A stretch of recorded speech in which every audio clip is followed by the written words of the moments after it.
May June 22, variant 4.2, and this is question 3. So, define specific latent heat of vaporization. Okay, so whenever you're going to see latent heat, you know that it is the heat required to undergo a change of state, right? And then because here they have mentioned vaporization, so we know it's going to be from liquid to gas.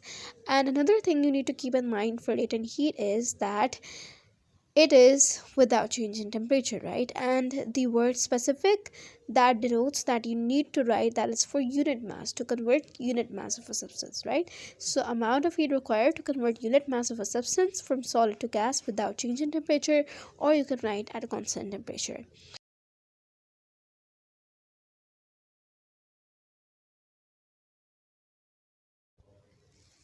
Okay, so this is for our first part.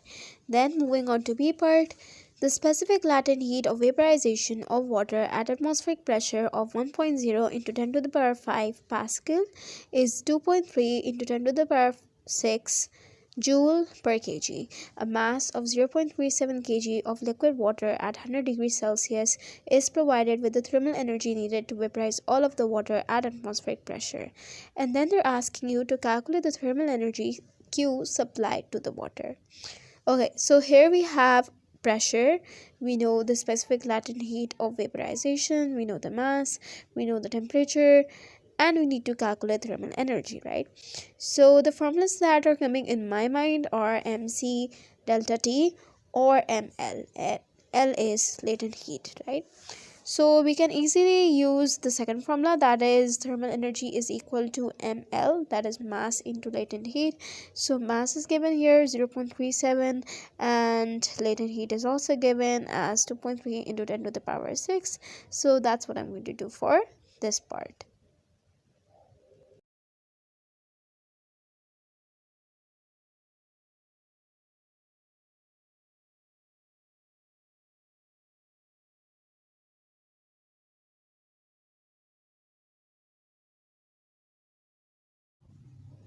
And there we go, our answer is coming as 8.5 into 10 to the power 5. So this is it for this part.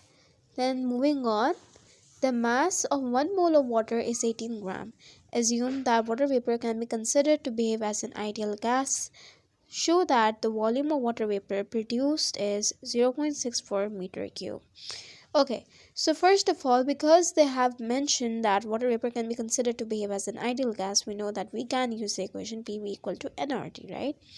But the point here is that we don't have moles, right? So we would have to calculate that. That is what we're thinking right now.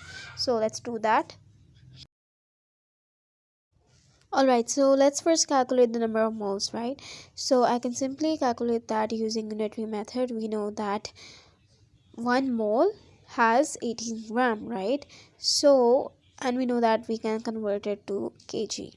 So for that I'm simply going to divide it by 1000, and for x we need to calculate, and that is equal to 0.37 kg. So that's what I'm doing right now. Okay, so my answer is coming as 20.6 volts. So now I have everything to use this formula. I can now simply input my moles. I know R is going to be have a constant value, and that is 8.31.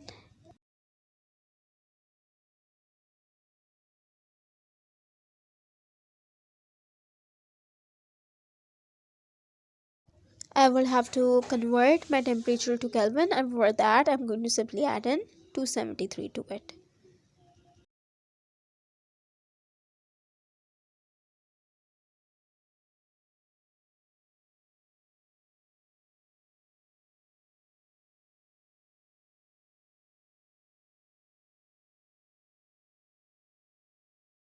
So I have my answer as 0.638, which I can simply round off to 0.64 meter cube.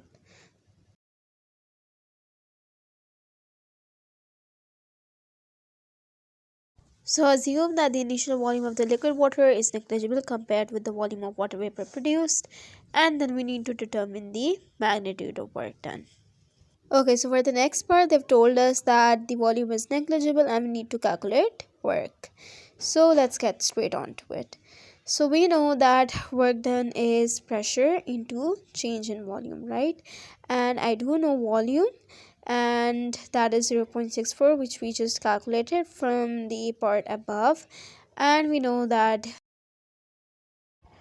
so the initial volume of the liquid water is negligible compared with the volume of water vapor produced, right? So it's actually going to be minus 0.64. I made a mistake here. So the answer that we're going to get for work done is negative, right? And also there is a really important fact that they have told us, that determine the magnitude of the work done by the water in expanding. And we know that expansion, whenever it's expansion, it's work done by a gas, and that's negative, right? So it's going to be minus 6.4 into exponent 4.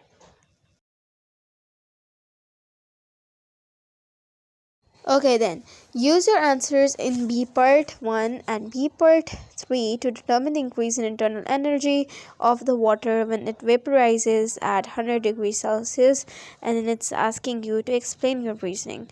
Okay, so we know that our internal energy is equal to work done plus heat added or removed, right? So that's what we're gonna do here, right? And we have already calculated the work done, which was,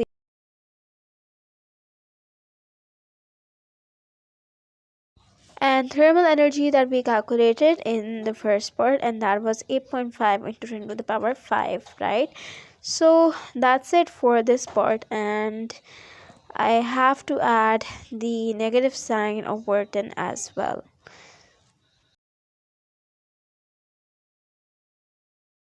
Alright, so I just did that, and my answer is coming as 7.87 to 10 to the power 5. And we know the reason is going to be first law of thermodynamics, also because it's focusing on conservation of energy. So now I'm writing the answer for the last part.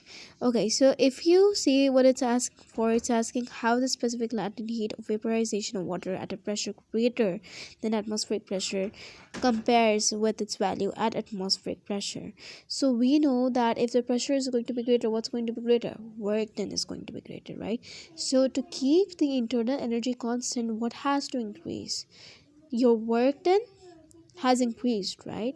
So if your work done has increased, then it means that it has a greater negative value. So your heat should have a greater positive value. And you know that is equal to ml, so L will also increase.